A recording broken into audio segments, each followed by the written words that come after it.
மக்களுக்காக நான் பேசிட்டு இருக்கிற வீடியோ.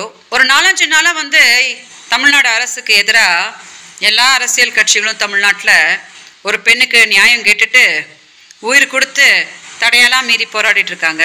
உண்மையிலே பாதிக்கப்பட்ட பெண்ணுக்காக தான் இவங்கெல்லாம் போராடிட்டு இருக்காங்க அப்படின்னா எல்லாருக்கும் என்னோட நன்றியை நான் தெரிவிச்சுக்கிறேன். ஏன்னா அது ரொம்ப நல்ல ஒரு விஷயம். ஆனால் சின்னதாக எனக்கு ஒரு சந்தேகம் என்ன அப்படின்னா, எந்த பெண் பாதிக்கப்பட்டாலும் நீங்கள்லாம் போராடுவீங்களா, இல்லை திமுகவுக்கு எதிரான போராட்டம் அப்படின்னா தான் நீங்கள்லாம் உயிர் கொடுத்து போராடுவீங்களா அப்படின்னு எனக்கு சின்னதாக ஒரு சந்தேகம் வந்துச்சு. விஜயலட்சுமி அப்படின்னு சொன்னாலே 14 வருஷமா சீமானால பாதிக்கப்பட்டு இன்னும் ஒரு நியாயம் கிடைக்காம கதறிட்டு இருக்கிற பெண் அப்படின்றது தான் உலகத்துக்கே தெரியும் இல்லையா.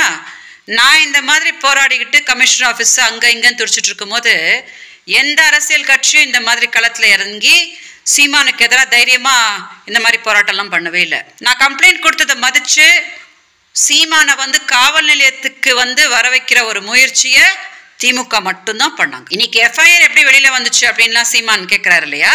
இதுக்கு முன்னாடி ஆட்சியில் இருந்த அஇஅதிமுக கிட்ட போய் நான் கம்ப்ளைண்ட் கொடுத்த போது கமிஷனர் கிட்ட இப்படி கொடுத்துட்டு இப்படி வந்த ஒரு அரை மணி நேரத்துக்குள்ளேயே அந்த எஃப்ஐஆர் காப்பி வெளியில யூடியூப் சேனல்ல டெலிகாஸ்ட் ஆகி என்னைய கேலியும் கிண்டலுமா பண்ண போது இதே சீமானெல்லாம் இந்த கேள்வியெல்லாம் கேட்கவே இல்லை. இன்னைக்கு பெங்களூர்ல விஜயலட்சுமி ரொம்ப சந்தோஷமா இருப்பாங்க, ஏன்னா சீமான் 50,000 ரூபாய் கொடுத்துட்டு இருப்பாரு அப்படின்னு யாரும் நினைக்க வேண்டாம். ஒரு மாசமா நான் ரொம்ப உடம்பு சரியாம இருக்கேன். ஒரு சர்ஜரி கூட பண்ண வேண்டிய ஒரு சூழ்நிலையில நான் இருக்கேன்.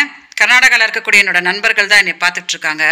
ஆனா எனக்கு இன்னைக்கு மனசு கேட்கல. என்னை மாதிரி மக்கள் யாரும் ஏமாற வேணாம் அப்படின்னு இந்த வீடியோ பேசிட்டு இருக்கிறேன். ஸோ என்னோட அனுபவத்துல ஒரு பெண் போய் கம்ப்ளைண்ட் கொடுத்தா கண்டிப்பா அந்த பெண்ணுக்கு நியாயம் வாங்கி கொடுக்கணும் அப்படின்னு முயற்சி பண்றது திமுக மட்டும்தான். இன்னைக்கு இவங்கெல்லாம் எதுக்காக போராடிட்டு இருக்காங்க அப்படின்னு எனக்கு புரியல. நான் சொல்றத வச்சு மக்கள் நல்லா புரிஞ்சுக்குவாங்க அப்படின்னு நான் நம்புறேன். அதனால தயவு செஞ்சு மக்கள் பார்க்கும்படி இந்த வீடியோ கொஞ்சம் டெலிகாஸ்ட் பண்ணுங்க.